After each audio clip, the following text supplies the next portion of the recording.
안녕하세요. 서울 S치과 최승원 원장입니다. 오늘 준비한 내용은 여러 개의 치아를 크라운을 할 때 이게 이제 자연 치아인 경우도 있고 아니면 임플란트를 이용한 보철일 경우도 있는데요. 그러니까 여러 개를 할 때 이제 제가 치과에서 진료를 하면서 많이 듣는 질문이 이거를 묶어요? 아니면 하나씩 하나요? 이거입니다. 그래서 이 질문에 대한 답을 내용으로 다루도록 하겠습니다. 먼저 자연치아의 경우에는 제가 예전에도 한번 자연치아 크라운을 할 때 이거를 묶을지 아니면 하나씩 하는지에 대해서 내용을 말씀드린 적이 있는데요. 제가 이제 기억하는 제가 그 학생 때나 수련회 때 공부했던 교과서에 따르면 자연치아를 묶을 때는 두 가지 경우가 있습니다. 첫 번째는 치주가 안 좋을 때. 치주가 안 좋다는 거는 그 치아의 주변 조직이 치아의 주변 조직인 잇몸뼈나 그 잇몸살 이런 것들이 많이 내려가 있어서 치아를 그 지지하는 조직이 많이 남아있지 않을 때 그러면 이가 많이 흔들리겠죠. 그래서 흔들리는 치아를 두 개나 혹은 세 개 정도 묶어줌으로써 묶어서 흔들리는 것을 감소시키고 보강을 해주는 차원에서의 묶는 크라운은 허용이 된다라고 하고 있고요. 두 번째는 요즘은 임플란트 때문에 많이 하지는 않지만 그래도 심심치 않게 하고 있는 그 부분 틀니에서 부분 틀니 같은 경우는 치아에도 걸치고 그 잇몸 살에도 걸쳐요. 그래서 치아에는 부분 틀니에 고리 같은 게 걸리고 치아에 또 지지가 되는 그 레스트라는 게 있어서 이런 것들이 이제 치아에 딱 얹혀서 부분 틀니가 전체 틀니보다는 좀 더 견고하게 기능을 할 수 있게끔 하는데 부분 틀니에 고리가 걸리는 치아 같은 경우는 꽤 많은 힘을 받아요. 그래서 이게 하나로 외따로 떨어져 있으면 부분 틀니에 고리가 이렇게 걸리면서 자꾸 흔들고 이 치아가 망가지는 경우가 많기 때문에 부분 틀니에 고리가 걸리는 치아는 두 개 정도 이렇게 묶어 가지고 좀 단단하게 보강을 해주는 경우가 많습니다. 그래서 지금 말씀드린 이 두 가지 경우에는 치아를 묶는다 그렇게 되어 있고, 그러면 그 외의 경우는 자연 치아는 하나씩 하는 게 어떻게 보면 교과서 내용대로 하면 제일 바람직하겠고, 또한 제가 임상적으로 봤을 때도 치아를 의미 없이 크게 묶는 거는 좋은 치료는 아니다라고 개인적으로는 생각을 합니다.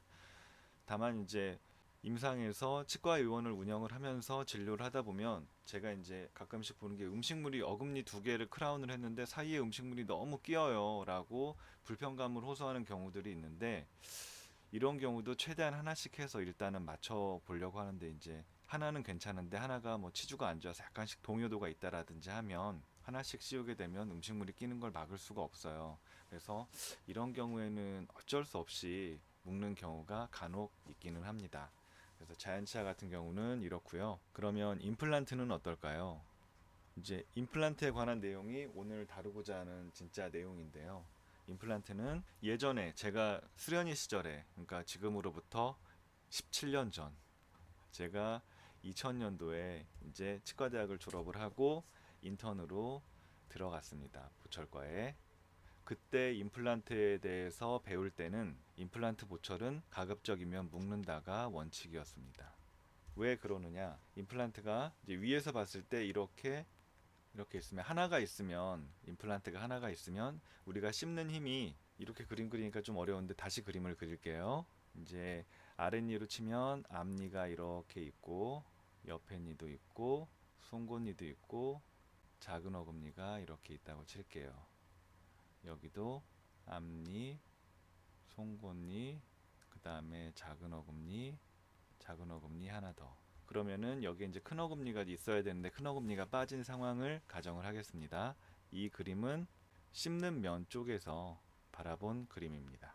그래서 어금니가 없을 때 이제 임플란트를 심겠죠.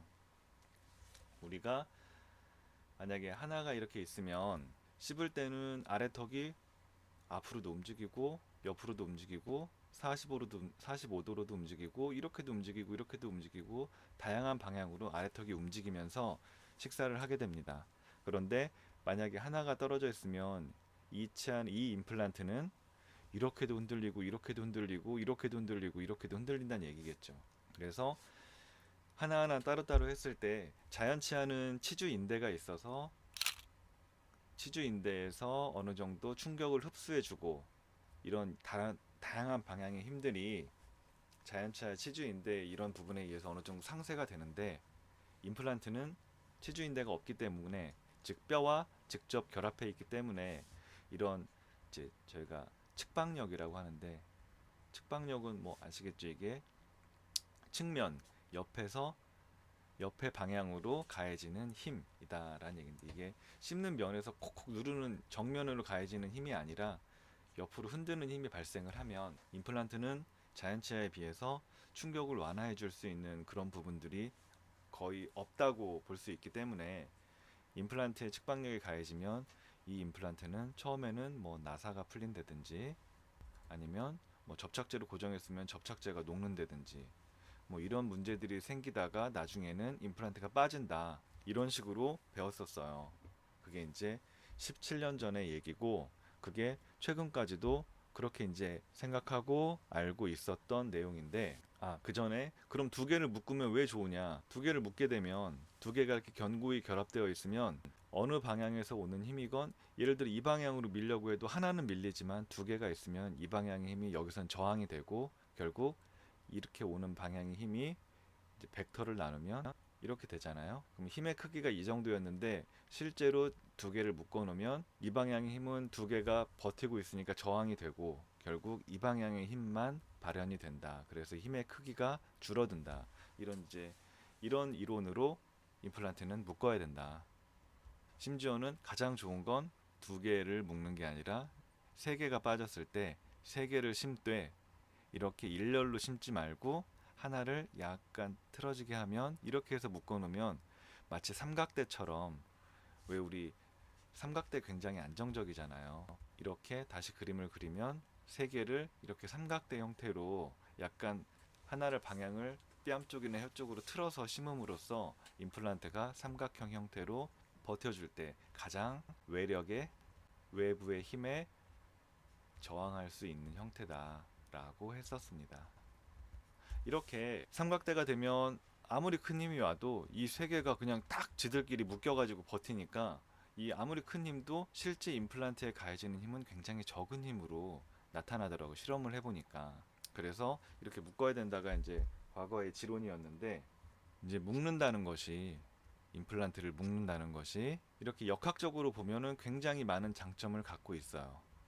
역학적으로 보면 그 힘의 이론에서 보면 구강 내에서 가해지는 힘을 임플란트에는 최소한으로만 작용할 수 있게 하기 때문에 이렇게 묶는 게 좋다라고 하는데 다만 이렇게 묶었을 때는 역학적인 거 외에는 크게 또 장점이 없어요. 왜냐면 이제 요즘에는 또 컴퓨터로 만드니까 좀 정확성이 올라가기는 했는데 결국에 이것도 이제 컴퓨터로 작업하기 전에 본을 뜨게 되는데 여러 개를 하나를 만들어서 크라운을 씌우게 되면 하나가 설령 오차가 있더라도 결국 이 닿는 부분만 살짝 조정하면 하나가 굉장히 정밀한 핏을 가지면서 들어갈 수 있어요. 기공을 했을 때. 하지만 세 개를 한꺼번에 만들었을 때는 이게 하나씩 만들었을 때보다는 오차가 늘어나게 됩니다. 그래서 정확한 기공물을 만드는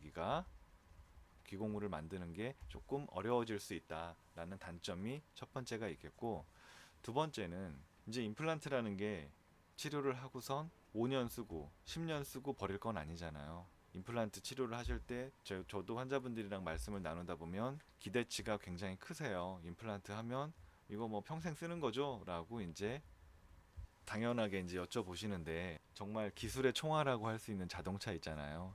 자동차 우리나라 진짜 대단한 나라라고 생각되는데 일본이야 워낙에 이제 전쟁 때 비행기도 만들어냈고 2차 대전 때 참전해서 그런 기계공학이나 이런 것들이 발전했었으니까 그렇다고 치지만 그 옆에 있는 우리나라에서 이렇게 정말 만들기 힘든 자동차를 실제 만드는 나라가 전 세계적으로 봐도 몇 군데 없잖아요.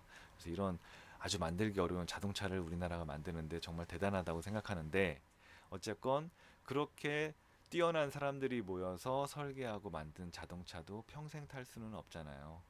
모든 기계라는 게, 나사라는 게 힘을 받으면 풀리고 망가지고 마모가 되고 항상 유지 보수를 해야 되는, 유지 보수가 필요한 그런 물건들이잖아요. 임플란트도 마찬가지죠.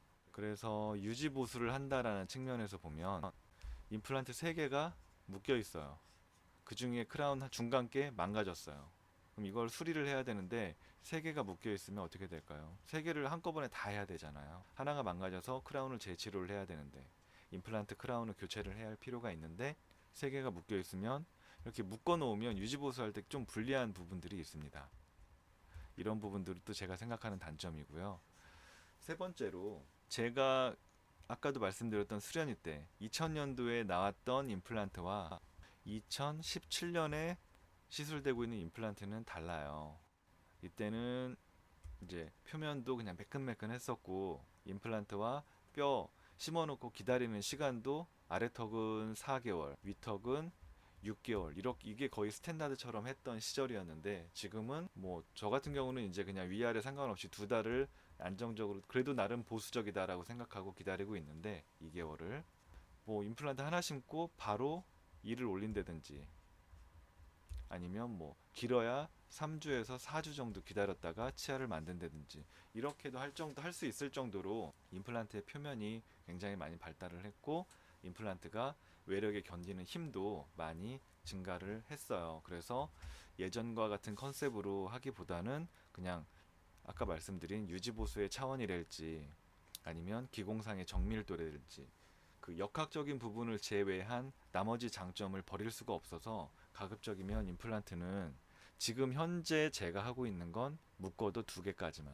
그러니까 이것도 이제 치과 선생님들마다 의견이 조금씩 다른데, 어떤 분들은 무조건 하나씩 하자는 분들도 있어요.